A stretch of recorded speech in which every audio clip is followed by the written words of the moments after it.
আসসালামু আলাইকুম। Hello everyone, আপনারা সবাই কেমন আছেন? আশা করি সবাই ভালো আছেন। আমিও আল্লাহর রহমতে আপনাদের দোয়ায় অনেক ভালো আছি।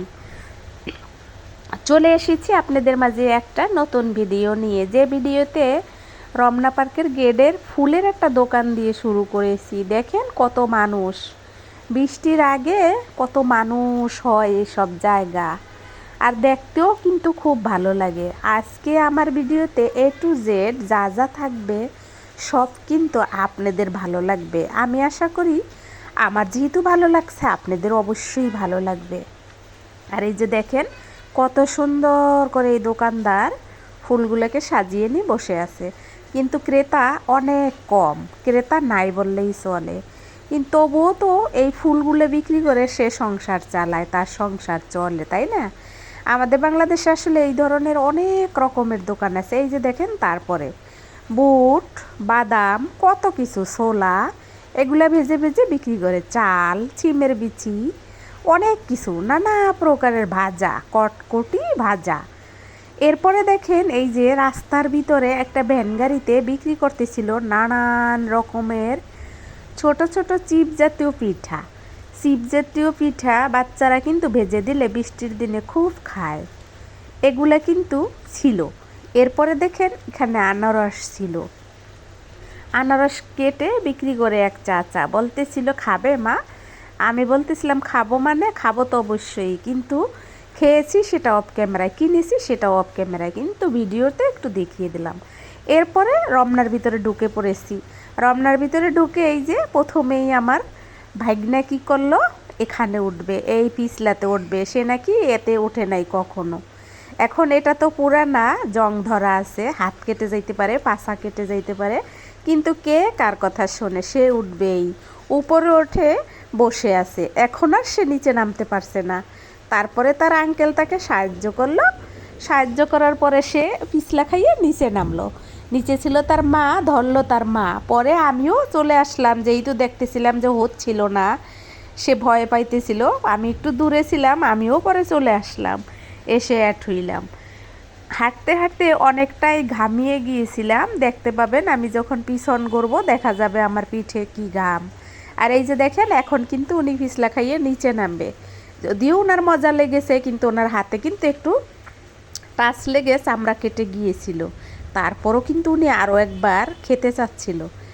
এই তো ছোটোবেলা এভাবেই কিন্তু, শৈশব জীবন কিন্তু এভাবেই যায়, এগুলাই কিন্তু পরে স্মৃতি হয়ে থাকে আর মজা লাগে।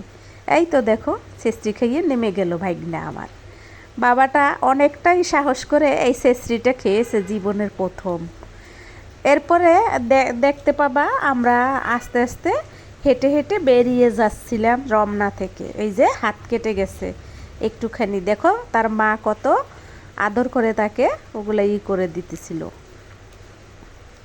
আর পুরা রমনার একটু ভিউ আমার হাজবেন্ড নিল। আর এই যে দেখো পিছনে ভিজে গেছে কিন্তু আমার, গরম, এত গরম ছিল, পুরা ঘেমে আমি ভিজে টইটুম্বুরি হয়ে গেছিলাম। আর এই যে ভাগ্নেও আমার ভিজে গেছে। এই যে আমরা এখন বেরিয়ে যাব রমনা থেকে। আসলে এই বাংলাদেশের কোথায় আপনি শান্তির ছোঁয়া পাবেন বলেন? কোথায়ও না।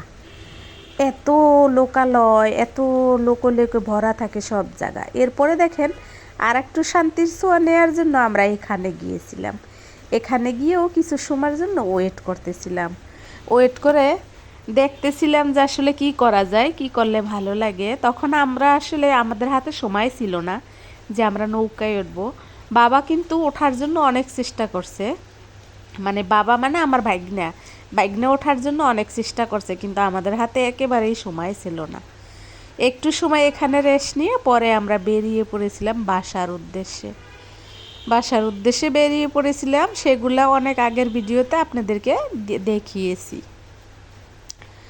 আর এই যে দেখেন আজকের কার কার ভালো লাগছে এই যে লিকের ভিউটা, এই যে লিকের ভিউটা আমার তো খুব ভাল লাগে। এখানে গেলে একটু প্রশান্তি মনে হয়, মনে হয় যে একটু শান্তির ছোঁয়া লেগেছে মনে, এমন একটা ভাব আসে। কিন্তু লোকের ভিতরে গেলে আসলেই ভাব ভালো লাগে না।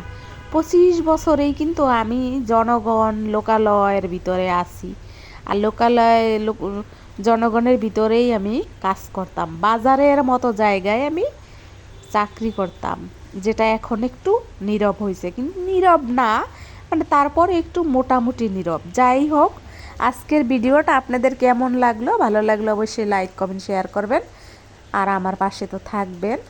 অনেকেই দেখি বলে যে আমি আপনাদের কাছে ভিউ চাবো না, সাবস্ক্রাইবারও চাবো না, ভালোবাসাও চাবো না। আপনাদের কারো যদি ভালো লাগে তাহলে দেখবেন, না হইলে না দেখবেন। আসলে আমি জানি না, এক একজনের এক এক রকমের স্টাইল, এক একজনে এক এক রকমের স্টাইলে কমেন্ট করবে, এটাই তো স্বাভাবিক। এক একজনে এক এক রকমের স্টাইলে ভিডিও বানাবে, এক একজনের এক এক রকমের স্টাইলের লুক নিয়ে আসবে। কেউ হয়তো চেহারা জঘন্য করে ভিডিও দেবে, কেউ হয়তো বিউটি ক্যান করে ভিডিও দেবে। যাই হোক, দেখো আজকের ভিডিওটা কিন্তু আমার খুব ভালো লেগেছে। তোমাদের কেমন লাগছে জানি না, ভালো লাগছে দেখেই কিন্তু আমি তোমাদের সাথে শেয়ার করে দিলাম আজকের ভিডিওটা। আজকের ভিডিওটা অত বেশি লং না, ছোট একটা ভিডিও। আমি আশা করব তোমরা কেউ ভিডিওটা না টেনে দেখবে এবং আমাকে ভালোবেসে দেখবে। ভিউ তো হবে, একদিন না একদিন হবে, যদি আমার ধৈর্য থাকে। আর আমি যদি ধৈর্য হারা হয়ে যাই, ভিউ তো দূরের কথা, চ্যানেলেই থাকবে না। আর একটা কথা, আজকে সকাল থেকে আমাদের ঘরে কিন্তু নেট নাই। ভিডিওটা কবে ছাড়বো, কোন দিন যাবে জানি না, নেট আমাদের আসবে কি না তাও জানি না। বৃষ্টির কারণে নেট কিন্তু বন্ধ।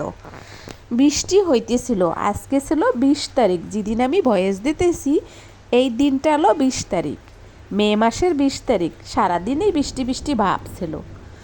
তোমাদের মাছ থেকে আমি বিদায় নেব, কিছুক্ষণ পরে তোমাদের মাছ থেকে আমি বিদায় নেব। বিদায় নেওয়ার আগে তোমাদেরকে বলি, তোমরা আমাকে অনেক ভালোবাসা দিয়েছো। যদি এভাবে আমাকে ভালোবাসো তাহলে হয়তো আমি এগিয়ে যেতে পারবো মূল লক্ষ্যে। আর মূল লক্ষ্যে এগিয়ে গেলে তোমাদেরও অনেকের ভালো লাগবে, সবাইরই ভালো লাগবে। আমার যেমন ভালো লাগে তোমাদের ভিডিও যখন শুনি তোমরা মূল লক্ষ্যে পৌঁছিয়ে গেছো, তোমাদের যে অর্জন তোমরা পেয়ে গেছো, তখন খুব ভাল লাগে। এই ধরনের সুসংবাদ পাইলে আসলে সকলেরই ভাল লাগে। অনেকেই সুসংবাদ দিয়েছো ভিডিওতে, আমি শুনেছি। আমি তাদের কারো চ্যানেলের নাম নেব না, কারণ অনেক আমার ভালোবাসার মানুষ, আমার পরাণের ভাই বোন, অনেকেরই কিন্তু এগুলা হয়েছে। একজনের নাম নিলে আর একজন রাগ করবে। যাই হোক, তোমরা সবাই ভালো থাকো। আর তোমরা আমাকে যে যে পরামর্শ দিয়েছো ওগুলো আমি চেষ্টা করব, যেমন সামনে থেকে কথা বলা, স্ট্যান্ডে রেখে ভিডিও করা, তারপরে আরেকজনকে কাছে নিয়ে ভিডিও করা, আরেকজনের সাথে কথা বলতে বলতে ভিডিও করা। অনেক পরামর্শ তোমরা আমাকে দিয়েছো, যেগুলো আমি আসলে ভবিষ্যতে করব, ট্রাই করব। সেগুলো আমার মনে মনে ছিল, কিন্তু এখন হয়তো সম্ভব হবে না। এখন আমি যেভাবে ভিডিও দিচ্ছি এভাবেই চালিয়ে যাব। দেখি কতদিন আমি এভাবে ধৈর্য ধরে তোমাদের মাঝে আসতে পারি। আর তোমরাও আমার জন্য দোয়া করবা, আমি যেন তোমাদের মাঝে ধৈর্য ধরে থাকতে পারি। আমার লক্ষ্যে না যাওয়া পর্যন্ত যেন তোমাদের মাঝে আমি ধৈর্য ধরে থাকতে পারি। আর এরপরে দেখো আমি কিভাবে ভিডিও করেছিলাম, আমার হাজব্যান্ড আমাকে কিভাবে ভিডিও বানিয়ে দিয়েছিল। যাই হোক, আজকের ঢং রং যাই বলো না কেন, আবার ঢং রং বললে অনেকে বলবে এই যে তোমার ঢং দেখতে চলে এসেছি। অনেকেই অনেক ধরনের কমেন্ট করো, জানি তোমরা আমাকে ভালোবেসে কমেন্ট করো, আবার কেউ হয়তো রঙ্গরস করেও কমেন্ট করো। এগুলো আসলে সোশ্যাল মিডিয়াতে যেহেতু এসেছি, দুই একটু কথাবার্তা তো শুনতে হবে, স্বাভাবিক। আর কথা শুনতে হবে সব ধরনেরই। চ্যানেল খুললে নতুন বউয়ের মতন কথা শুনতে হয়, এটা স্বাভাবিক। চ্যানেলে যারা কাজ করে প্রথম দিকে তাদের অনেকেরই কথা শোনা লাগে, টাকা কামাই হয়ে গেলে তখন আর কারো কথা শোনা লাগে না। তবে আমার একটু বেশি শোনা লাগতেছে, বাস্তবেও শোনা লাগতেছে এবং সোশ্যাল মিডিয়াতেও। যাই হোক, তোমরা দেখো এই যে কিভাবে আমরা ভিডিও বানিয়েছিলাম। এখানে আমরা মাঝে মাঝে যাই শান্তির জন্য, টাকা খরচ করে। কিভাবে মনে একটু শান্তি আসবে, কিভাবে একটু শান্তি লাগবে, কিভাবে আমরা একটু ভালো থাকবো, অনেক চেষ্টা করি। সবাই ভালো থাকো। আসসালামু আলাইকুম। আল্লাহ।